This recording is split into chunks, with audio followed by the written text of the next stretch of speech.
Now you might ask, U.S. aid, why is this such a big deal? Well, Elon Musk has called this an evil agency that needs to be shut down, loads of corruption. Russia also hates the U.S. aid agency. So now all of a sudden, Trump then, out of the blue, starts attacking South Africa and bringing this up. Now you may say, well, wait a minute, like where is this coming from? This is this idiot on Fox News. That you were going to cut aid from South Africa. Will you plan to cut aid across other African nations, and why South Africa? No, it's only South Africa. Terrible things are happening in South Africa. The leadership is doing some terrible things, horrible things. So that's under investigation right now. We'll make a determination. And until such time as we find out what South Africa is doing, they're taking away land, they're confiscating land, and actually they're doing things that are perhaps far worse than that. So now you might be saying, I don't understand what's going on here. Like, what's the connection here? What is the big deal? Why all of a sudden is Donald Trump weighing in on South Africa? Do y'all have the video of the South African president responding? We have that? All right, so first of all, this is the dumb tweet Donald Trump put out. Pull the tweet up, please. Pull the tweet up. Pull that tweet back up. Come on. His tweet on South Africa. His tweet of South Africa. Pull it up. Thank you. Pull it up. South Africa is confiscating land and treating certain classes of people very badly. It is a bad situation the radical left media doesn't want to so much as mention. A massive human rights violation at a minimum is happening for all to see. The United States won't stand for it. We will act. Also, I'll be cutting off all future funding to South Africa until a full investigation of the situation has been completed. And I'll help you out. Let me help y'all out. We're going to play for you in a second the South African president responding. This was interesting. Y'all know that 3 of the biggest billionaires supporting Donald Trump all come from apartheid South Africa? Elon Musk, Peter Thiel, David Sachs. All three, white men, South Africans. So all of a sudden, this is a major deal. Elon Musk has been showing you his racist views, how he has been supporting right-wing efforts in Germany, telling the Germans, y'all focus too much on the past. You should really be focusing on the future. But he's focused on the past, dealing with South Africa, because he can't stand the fact that U.S. aid played a role in ending racial apartheid. I'll cover that in a second. But here's the response of the South African president. This issue that Donald Trump fears so much, we offer this question of the land. I don't know what Donald Trump has to do with South African land, because he's never been here. And he must keep his America, we will keep our South Africa. That is what he must do. South Africa is our land. South Africa belongs to all the people who live here in South Africa. It does not belong to Donald Trump. He can keep his America. And Ene is even worse. He's even worse. When I meet him, I will tell him. I'll say, you, Donald Trump, you are even worse because your forebears came to America. They found the native, the indigenous Americans. They wiped them out. They killed nearly all of them. Rine, we are living as a nation, and black and white, we are going to find solutions for our land question. So Donald Trump must leave us alone. He must leave us alone, Kauri. When we were facing apartheid, when we were facing oppression, he was not here. He did not fight side by side with us. And we were able, on our own, yes, with support of progressive forces in the world, to resolve the apartheid question. As far as I recall, Donald Trump was not around the negotiating table when we negotiated the end of apartheid. So stick around there in the White House. We will do our business here, and we will find solutions for our problems.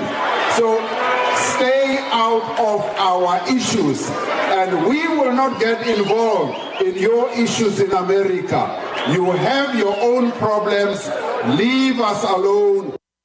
So President Cyril Ramaphosa, go to my iPad. He issued a statement saying, first of all, they're not seizing land. He said that the law recently signed on land expropriation struck a careful balance between using land for public good and protecting private property rights.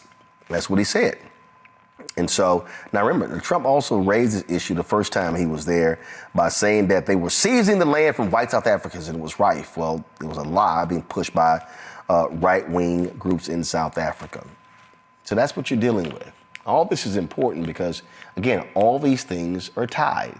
Elon Musk hating on U.S. aid is because of the role that they played in ending apartheid. And that just drives him crazy. This story here lays it out. Give me a second, I'll pull it up. It says, U.S. aid fought apartheid, Musk is trying to kill it. That is really important because you have to understand history, y'all. You have to understand history and what is going on. So in order to realize this, he can't stand the fact of what happened to white rule in South Africa. And now he's trying to seek justice. Melvin Foote is the president of the Constituency for Africa. He has been involved in African relations for more than 4 decades. Glad to have you back on the show, Melvin. There is no doubt, Melvin, that these attacks on U.S. aid by Elon Musk is because of retribution for the role they played during apartheid in South Africa. And for Trump trying to stick his nose in the business of South Africa is utterly ridiculous when it is a black-dominated country, but the reality is far more than a supermajority of the land owned in that country is still owned by racist white folks. Well, nothing to argue with you there. Your facts are correct. Absolutely, this is tied to Elon Musk, and Trump really doesn't know what's going on in Africa. Period. He goes bombs Somalia this week. Who told him to do that? And he's just killing some black folks, no problem. And certainly the South Africa situation is something he doesn't know anything about. But yet he's going to make these hard decisions about the economy of the South Africans and the United States. Very shocking and very disappointing, to say the least. By the way, I was at the rally today at USAID. Explain to people exactly what USAID does. Well, USAID is the foreign policy side of the U.S. government. Their job is basically to dispense aid and to help address a myriad of health problems, agriculture projects, water projects around the world. So they're the soft side of the U.S. government. You got the military on the one side, you got diplomacy on another side, and then you got the USAID in the middle that's providing food, providing hard to get HIV/AIDS drugs to people who need them. They're helping build water wells and that kind of thing. Now, I'm not perfectly 100% supportive of USAID myself. We're actually lobbying them to get more black businesses involved and to make sure the diaspora here is involved in implementing USAID programs. So part of my job is to lobby even USAID, but to try to totally eliminate it without any regard to what's going on in Sudan, without any regard to what's happening with HIV/AIDS patients, what's happening with Ebola, these sorts of things, without any consideration for that is totally irresponsible, and it certainly doesn't reflect well on the United States. What people need to understand what is going on here, I mean, there's a coup that is taking place in terms of what Elon Musk is doing. Donald Trump is allowing him to do it because Elon, frankly, gave his campaign $300 million and helped him win. And what you have here is you have the settling of scores. However, as it relates to South Africa, who the hell is the United States to tell South Africa about land confiscation when they are still dealing with the economic calamities, the economic fallout of racist apartheid, where a minority of whites controlled everything in that country, and they subjugated black people. They subjugated those black South Africans to a desolate life. Yeah. The same thing is true of the tariffs in Canada and Mexico. I'm going to Canada on Thursday to Toronto, and I'm sure it's an Africa policy conference, but I'm sure the question is, what the heck is going on in the United States? I mean, you know, you call yourself punishing your ally, your neighbor, when in fact, that's going to blow back and raise our own prices here. It's going to punish the American people. So you ask yourself, why he do these things? And I'm thinking that it's more as individuals making decisions. They're going to make money off of it. And so he'll go along with it because you make campaign contributions. And it's a very, very scary time for us here in this country. There's talks of dictatorship. There's talks of fascism. You know, we wasn't around then, but maybe we're seeing it in real time as we talk. Obviously, if you are South Africa or any African nation, and then you receive aid from the United States, you have to be worried about the insanity that's emanating from 1600 Pennsylvania Avenue. Yeah, you're concerned. I got calls from Liberia today. I'm getting calls from the different ambassadors who really want to know what is going on, because some of these countries in real time are figuring it out. This is going to devastate our economy. You know, and they want to know, is it going to happen? Is it not going to happen? What's going to be? And I don't have the answer. You don't have the answer. None of us have the answer. We'll cut on the TV tomorrow morning. It'll be something totally different. My daughter, in fact, is with USAID. She's in Jamaica. And so I'm getting 3 calls a day from her. You know, she won't push me to go to the rally. So the world doesn't know what to make of this. And I can guarantee you, countries across the world are totally discombobulated by what's going on, and certainly the countries in Africa, because they can't, you know, you can't explain it. You can't say he has a new policy and this is what we have to do now. It doesn't make any kind of sense. Unilaterally putting tariffs on countries. What are you going to do for Africa with the Africa Growth and Opportunity Act? Is they going to add tariffs? That's not in the interest of the United States. And so the countries in Africa, I would say across the board, are shaking and with no understanding about what's happening. Questions from my panelists. Teresa, you first. What do you have for Melvin Foote? Well, thank you so much for attending the rally. I just wanted to hear a little bit about maybe what some of the speakers were advocating for at the rally and maybe some of the outcomes you guys desired to have. Well, they were all Democratic members of Congress.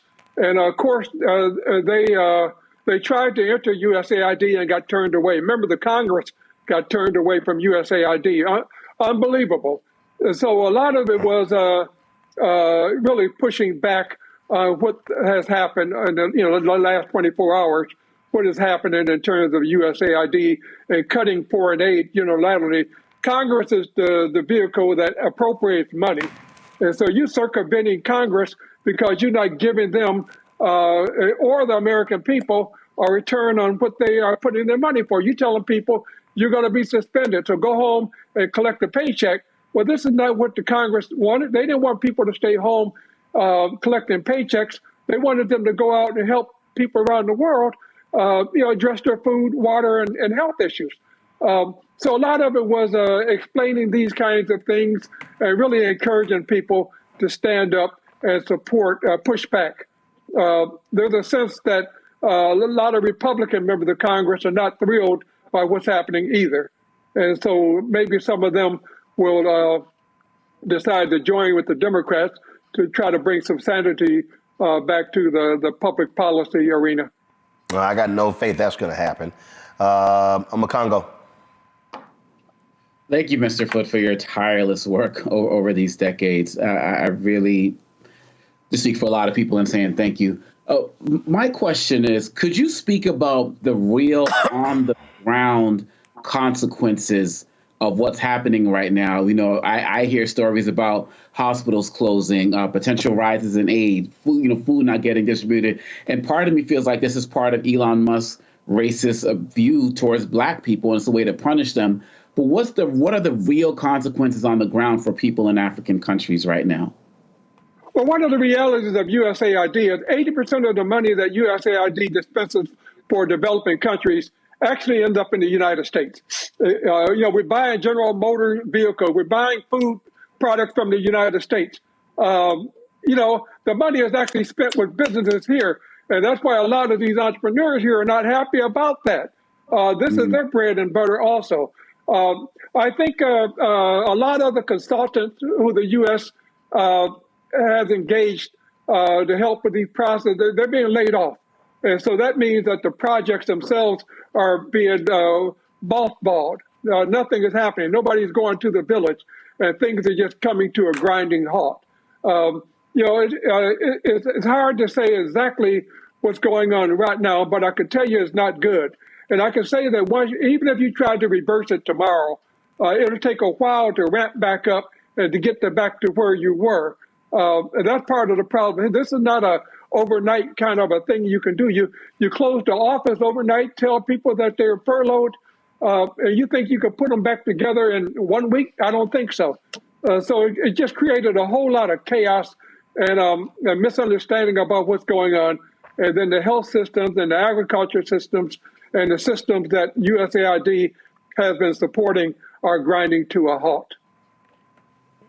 Well, not only that, as we heard that news conference, you had some Syrian troops who walked away from their jobs because they weren't getting paid. And so when you just unilaterally just cut folks off, there are real world implications to these decisions. And unfortunately, you just have a fool who has been allowed to infiltrate so many parts of this economy. And he's just making rash decisions, not thinking, and he's got a band of 18 to 24-year-olds who are leading the effort, doing whatever the hell is it that they want to do. And so that's the problem that we have. Jesse, your question. So I understand that this is part of Elon Musk's bigger strategy. And with him and this Department of Government Efficiency, I have serious concerns about security and just some of the access to information that he has from this control over USAID. Was there any discussion had during the demonstration today about potential court action? And are we optimistic about anything that the court's going to do? There was talk about court action. There's apparently something going through the court right now. They're looking at some lawsuits and that kind of thing. But what Trump has basically corrupted the court system. So we saw what happened with the Supreme Court. How much faith do we have in the court system? And he's trying to set up a paradigm where he can move USAID under Mark Rubio has been named the acting director of USAID in addition to his portfolio as Secretary of State to give it some cover. But, you got other people who are going to talk about what's going to happen. One of the tragedies of all this is that our so-called enemies, China, Russia, and the Arab countries and so forth, they're having a field day because of this stupidity. And if we think we got problems now, the problems are going to mount years to come.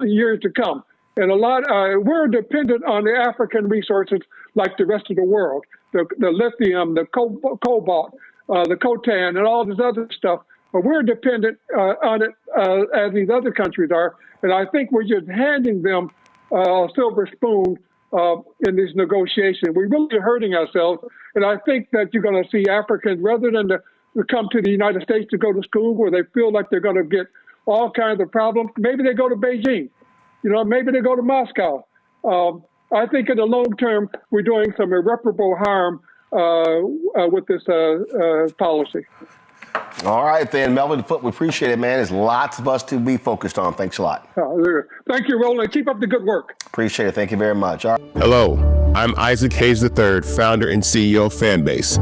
And right now, we're accepting investors in our $17 million round to revolutionize the future of social media. Today, for just $399, you can own 60 shares of stock in Fanbase at $6.65 a share. Go to startengine.com/fanbase and invest today. While the big platforms have grown too massive and disconnected from their users, Fanbase is building a platform where creators and users truly come first. We've already raised $4.8 million from everyday investors who believe in this vision, and now you can join them. This is your chance to invest in a social media tech company with over 1 million users that is disrupting media by allowing anyone to reach all of their following and monetize their content from day one. The market is changing, big platforms are failing to serve their users, and Fanbase is stepping up to fill the gap. Don't wait until it's too late. Invest now. Invest for yourself and your future. Go to startengine.com/fanbase and own the future of social media.